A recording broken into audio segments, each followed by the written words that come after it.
Alright, you guys, we are super close to Elimination Chamber, and we have seen a few qualifying matches so far, but I want to talk about who the rest of the superstars should be to join the Elimination Chamber matches in 2 weeks. So let's jump right into it.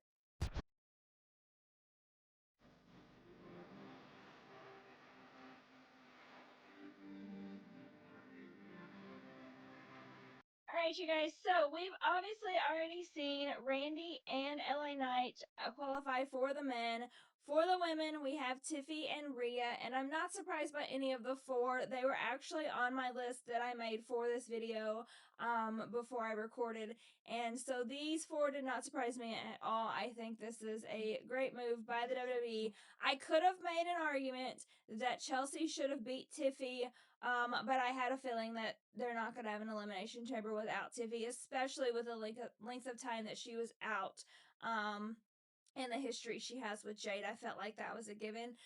Because I feel like, and I might be wrong here, but I feel like whoever wins the Elimination Chamber will go on to face Jade for the women, and whoever wins the Elimination Chamber for the men, we obviously know is going to face Drew for that title. So I am not surprised that with that given information, Tiffy beat Chelsea out for that spot because she's been out a long time. She just got back at the Royal Rumble, and she has history with Jade.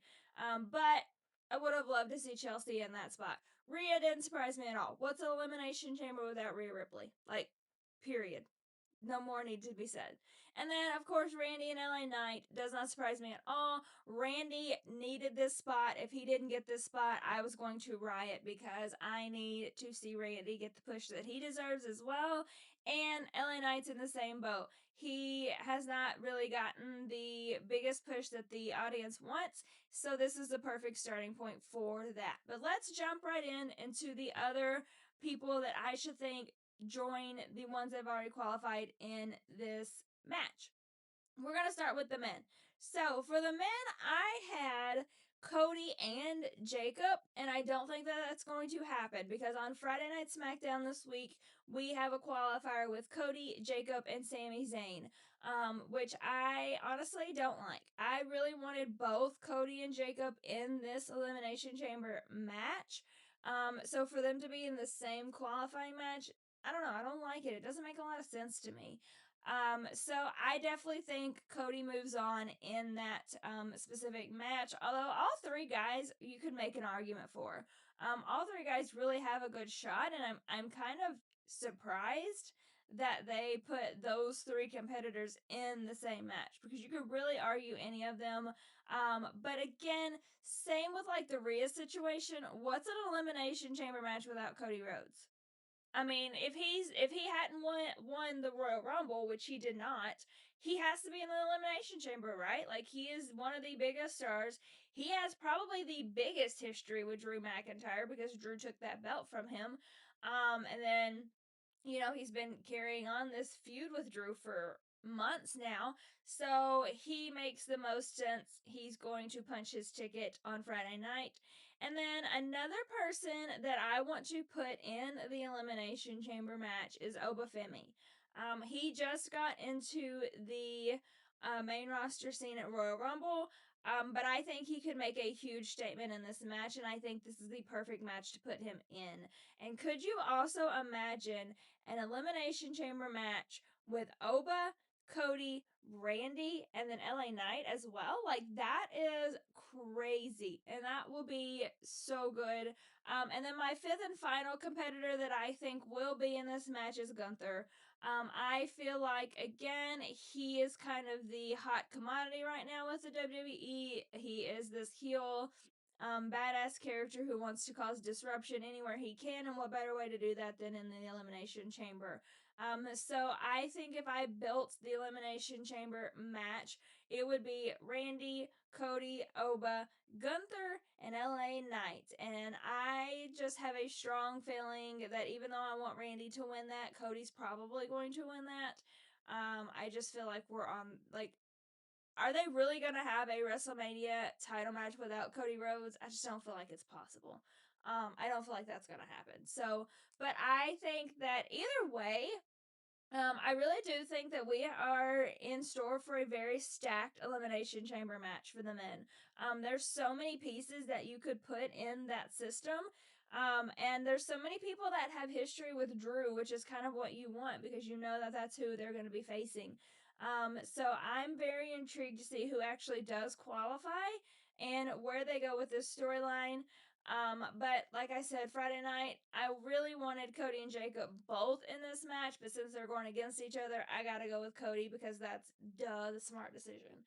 And then we move on to the women and talking about the men being a stacked match and being able to put anybody in here. The women are the same. Like the women are literally the same. There's so many people that you could pick. There's so many options. A lot of my picks are from SmackDown, honestly, just because they have the history with Jade, unlike the people on Raw. There's not a whole lot of people on Raw that have history with Jade, whereas on SmackDown they do. So a lot of my picks are from SmackDown. I ultimately don't think that there's going to be this many SmackDown people, but that's what I'm picking. We know that Tiffy and Rhea both qualified already. Again, no surprise. I feel like that's a common denominator. Like you knew those two were going to be in it. Another person that I would put in this match is Jordynne Grace. We've seen her go toe to toe with Jade on several occasions. She's really kind of established herself on that SmackDown roster as being a rival for Jade, and I think it's the perfect time to put her in this match as well. And see what she can do in the Elimination Chamber because she's killed it so far and everything else. And also the Queen Charlotte. We have seen little teasers of Charlotte and Jade for a long time. Dating back to pre Charlotte injury, we have seen little teasers of Charlotte and Jade. And I don't know this next person's status because this next person is my ultimate winner for WrestleMania to go into WrestleMania, but I don't know her status. And with not knowing her status, I feel like Charlotte and Jade at WrestleMania would be a hell of a match and a hell of a storyline. I feel like that would be a very epic moment. You have two like powerhouse, strong women going toe to toe. I really feel like that could cook. But my final entry for the Women's Elimination Chamber is no surprise Bianca Belair. I am hopeful that the world's longest finger injury will allow her to come back for Elimination Chamber. I don't know how she's gonna get there because that would mean she would have to come back and qualify. And I don't know if maybe she does. Like maybe they don't announce her. Like there's this mystery person and it's her, or does somebody get taken out of their spot and she jumps in? Because that would be the biggest shock factor is if somebody qualifies, gets taken out, and then she shows up at Elimination Chamber. I would love that. But I am hopeful that Bianca's finger injury will finally heal and allow my girl to come back because honestly, the match that I want to see the most at WrestleMania is Bianca versus Jade. I think there's so much history in with this big three. We know that Bianca did not like the way Naomi was moving when she turned heel, and she's not gonna like the way Jade's moving now that Jade's heel. I mean, Jade's beating up on everybody. She's not gonna move with that. So I am hopeful that my girl Bianca will come back, will be healthy, and we'll get to see her in Chicago. That is my ultimate goal. Another reason why I really want to go because there's going to be big stars on this roster, so we'll see what we can do. But those are my picks for Elimination Chamber qualifying. Let me know who would you put in the Elimination Chamber match if you were booking it? Would you do the same that I did? Would you do different? Let me know. As always, subscribe, like, comment, follow me on all socials. I am trying to hit 10K on TikTok before WrestleMania. I'm so super close. So if you're not following me on TikTok, go over there now. And as always, thank you guys for watching.